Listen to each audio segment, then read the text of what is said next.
15 règles de bonne manière à la piscine. Bonjour, je suis Anna Gass, la fondatrice d'Apprendre les bonnes manières. L'été arrive, la chaleur avec, les vacances, nous allons aller à la piscine. Quelles sont les règles de bonne manière dont il faut se souvenir? Non seulement se souvenir, mais appliquer. Cette vidéo s'adresse davantage aux adolescents. Donc, si vous êtes parent, pourquoi pas essayer de la glisser dans leur fil conducteur. Première chose, déjà distinguer si c'est piscine municipale ou piscine privée chez des amis. On le distingue et on applique les règles du lieu. À la piscine municipale, il y a des règles particulières. Celles sont pour tout le monde. Vous ne faites pas partie des exceptions. Tout le monde doit respecter les règles des maîtres nageurs, de l'institution, de la piscine communale, municipale, peu importe. On respecte cela. On n'est pas au-dessus des lois. Deuxième règle, on ne joue pas à couler quelqu'un.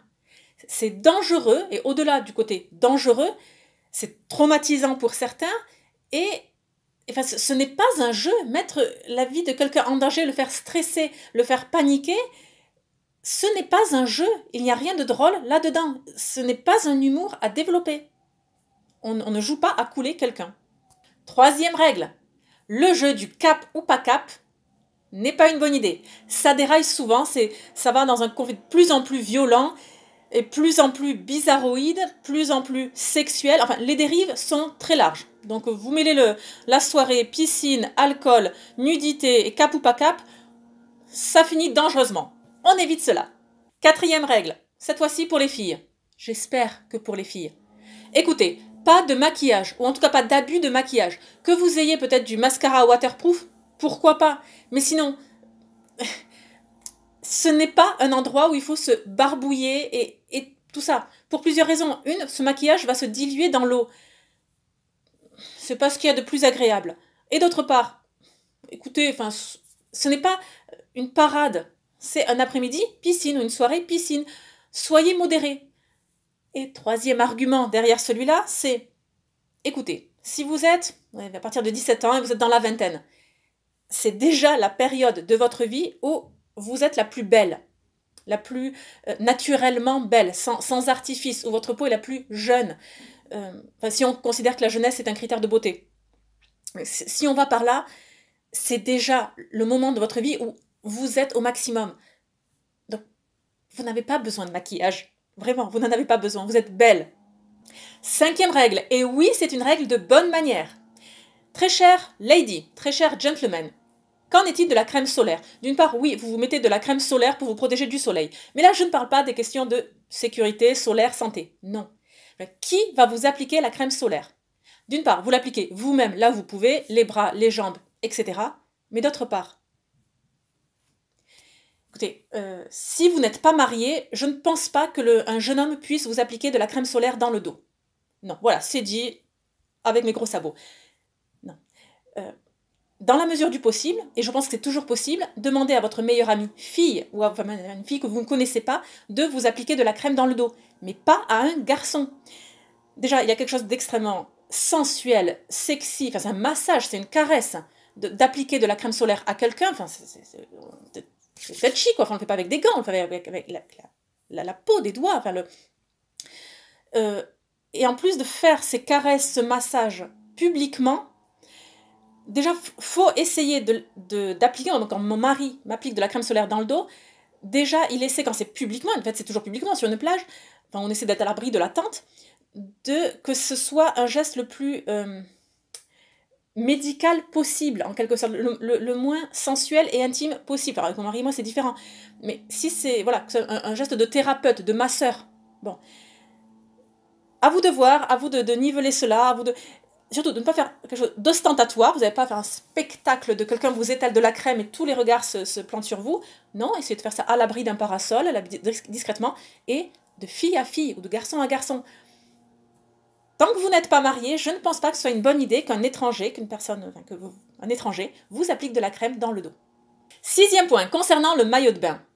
Pour les garçons, c'est bien plus facile parce que les garçons ont un sens de la décence très, très clair, très net et bien dessiné, bien ancré. Et ils sont plutôt gênés, ils n'aiment pas les tout petits caleçons de bain moulants. Au contraire, ils se sentent à l'aise justement dans des bermudas, des shorts de bain. Donc, j'ai rien à dire.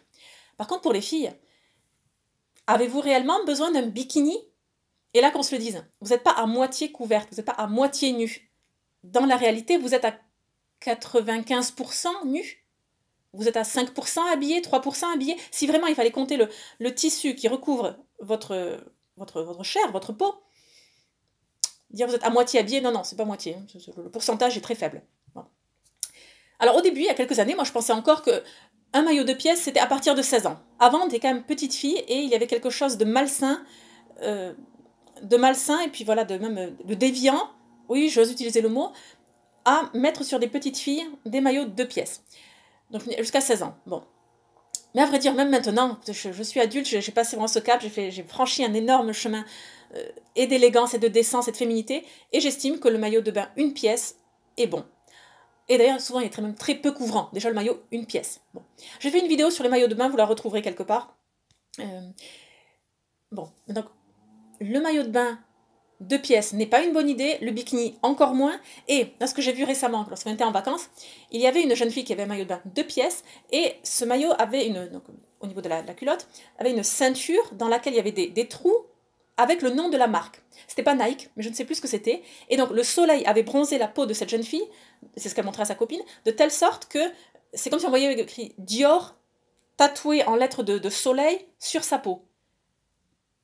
Écoutez, avez-vous besoin de vous tatouer, même d'un point de vue solaire, le nom de la marque pour avoir de la valeur? Non, je ne pense pas. Donc, mesdemoiselles, de la décence. Essayez d'être la plus décente possible. Et donc, parlons très clairement, d'être couverte à la piscine. Et le maillot de bain également couvert. Je ne vous demande pas d'être habillée en scaphandre de bain comme la reine Victoria. C'est pas cela. Mais vous savez très bien qu'entre un extrême et l'autre, il y a tout de même beaucoup de marge de manœuvre. 7e règle de bonne manière. Ne courez pas et ne criez pas, que ce soit dans une piscine municipale ou dans une piscine privée. 8. Pas de musique trop fort. Certainement pas dans une piscine municipale. Quant à une soirée privée dans une piscine privée, c'est les maîtres des lieux qui vont décider du niveau sonore de la musique et s'il y a une musique ou non. Ce n'est pas vous. Donc, ne la ramenez pas. 9. Pas de chewing-gum, pas d'alcool. En tout cas, pas d'abus d'alcool. Si c'est une soirée autour de la piscine, soyez prudents. Les dérapages sont vite arrivés. Et d'un point de vue santé, sécurité, j'en dis pas plus. 10e point. Mesdemoiselles, messieurs, ne râlez pas d'être mouillés. Nous sommes à la piscine, il y a de l'eau. Oui, vous serez mouillés, c'est un fait.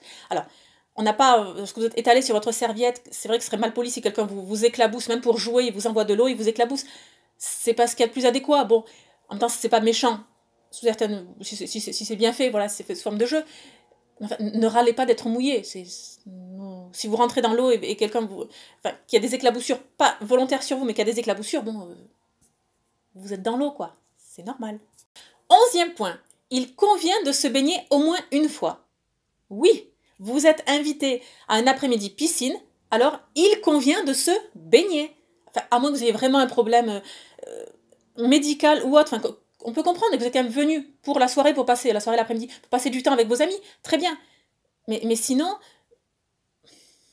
si vous n'avez pas... Oui, venez vous baigner. C'est pas une parade autour de la piscine où on se montre en déshabillé, on parade, on boit un verre et on repart. Dans l'après-midi piscine, la baignade l'emporte sur le bronzage. 12e point. Oui, justement, en parlant de parade autour de la piscine. Ayez une tenue de piscine. Pour les filles, un paréo, pour les hommes, enfin un t-shirt. Ça ne doit pas être compliqué. Mais dans l'eau, vous avez une tenue appropriée, le maillot de bain, mais hors de l'eau, bon, vous vous séchez, mais vous passez une autre tenue. Une robe, un paréo, une espèce de kimono de plage. À vous de voir, vraiment, il y a beaucoup de choix. Et cette tenue doit être couvrante, d'une part pour vous protéger du soleil, et d'autre part aussi pour une question de décence. Donc, ayez cette tenue, ce n'est pas facultatif. 13e point. Autant dans le privé que dans le public. La douche. C'est une question d'hygiène. Tout ce qui est crème solaire, tout ce qui est transpiration. Oui, l'hygiène fait partie des bonnes manières. Dans les anciens manuels de savoir-vivre, il y avait un chapitre entier réservé à l'hygiène. Les ongles, les cheveux, etc. D'accord? Donc l'hygiène appartient aux bonnes manières.